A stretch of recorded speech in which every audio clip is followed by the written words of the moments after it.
Leanne Elliott, what have you seen? I saw an article about Gen Z. I feel like we don't talk about them enough on the show. Should maybe inject a bit of youth. I saw it. I mean, they're everywhere, aren't they? You gotta feel for the kids. An article in Fortune. It was talking about how some companies seem to be hesitant about hiring Gen Z, actually calling them unemployable, saying things like they lack communication skills, aren't quite work ready. Well, they're just joining work, and even that they're not sticking around very long. I wonder why that is. Now, I want to make it clear, and you might have already got my tone, I'm a big fan of Gen Z. I've had some brilliant conversations with many young people on the podcast in real life. They are just wonderful. They bring fresh perspectives, they challenge the status quo, and frankly, they've got a lot to teach the rest of us. But if I'm being honest, then this soft skills gap does keep cropping up, and there may be something to it, as there is with any young person of any generation who joins the workforce initially. But when we add in the context of the pandemic and how I think all of our social skills suffered over those 2 years, then it does make sense. There might be a little soft skills gap here that needs looking at. According to the article, this is what it was calling out. The best candidates, the top 1%, if you will, tend to have a few traits in common that make them stand out. And interestingly, these are the things that can help Gen Z shine, not just in interviews, but on the job too. So this is a list of skills that employees are saying Gen Z would be worth their while investing some time in. First up, and to be honest, I'm gonna read you this list down. I think honestly it's just a list that everyone needs to invest time in. First up, self-awareness. All right, who knew? Yeah, top candidates tend to be pretty tuned into themselves and what's expected of them, even before they step into the interview room. For Gen Z, this might mean holding back a little on things like salary demands right out the gate. It's not about undervaluing yourself, but showing enthusiasm for the opportunity, not just the paycheck. This is the article saying this, not Leanne. Apparently employers want to know you're interested in the role before they start to talk all about that stuff. Well, I mean, to be fair, if you're going to be dating, if you use that same analogy, and I won't be quite as crass as to tell you exactly what the salary demands are of a dating situation, but you go in there asking for a very specific sort of thing without even just listening to someone.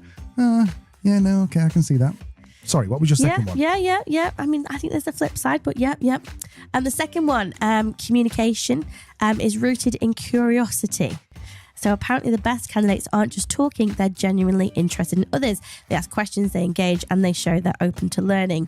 This can go a long way. An interview on the job is a skill that's highly valued, especially in an age where face-to-face interaction still counts. And then finally, anticipating needs and paying attention to detail. Employers love candidates who aren't just coasting, but actually read the room, pick up on cues, and engage thoughtfully. That extra attention on the job, like asking follow-up questions or building some kind of connection and camaraderie, signals that you're serious about the job. There is one more actually, preparedness. Showing up with a bit of polish apparently can set you apart on the job in interviews. The article mentioned that a lot of young candidates are dressing down a bit too much. Going just a touch more formal apparently shows respect for opportunity and gives off a more professional vibe. So that's what the article is recommending if you're a Gen Zer out there and you're preparing for interview or entering into your first role. These small shifts might be a difference. Now, I hate to call it a pot kettle black. Have we not just read out a really great list of leadership development points? Yeah. Or just any interview point. Doesn't matter what age you are, whether you're 80 or 18. Yeah, and do we not know that the state of management is just horribly poor in the UK and around the world? So before we start to point the finger at our new people during the workforce, it seems like we could all do investing in those traits. No? Anyway, I'm going on. Thoughts. Well, let's just pretend we're on some kind of corporate management training seminar, and I'll go, when you point one finger at them, there's 4 fingers pointing back at you. Oh, choosy. Anyway, look, I think this is great. I think that anyone who is curious, if you're curious in other people will think you're the most interesting person in the world. The other thing is that when everyone zigs, you should zag. That was courtesy of Zig and Zag from the breakfast show, Big Breakfast. If you know, you know.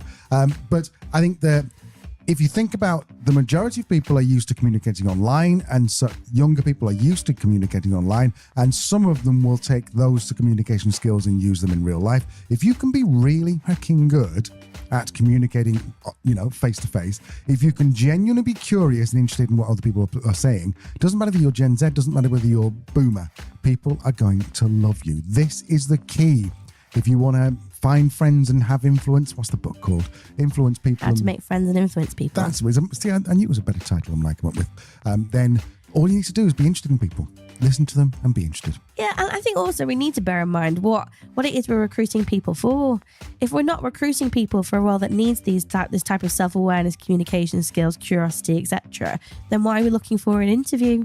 Yes, it's going to be, applicable to perhaps in terms of progression and might make development a bit easy or arguably teamwork if that is required again for the job. My feel is we might actually be judging new people into the workforce on criteria that they either don't require for the job or quite rightly haven't developed yet or are still in the early stage of developing. Especially, I'm sorry, I can count on one hand the number of managers I've had with good self-awareness, who are prepared, who are curious, who ask questions about me. It's just lazy leadership, isn't it? To call out the people joining the workforce for not having these skills that these people probably don't have themselves, because the people that do, the people like Paul Barnes from MAP, who's built his entire business on Gen Z, we know that Gen Z are incredible and have so much value to offer. So I think it's silly to just tarnish a generation with this. So I'm getting to the point where we've talked about Gen Z a lot now. I'm starting to get a bit bored of the finger pointing and the lack of, rather than actually focusing on what they can bring and how we can help them develop.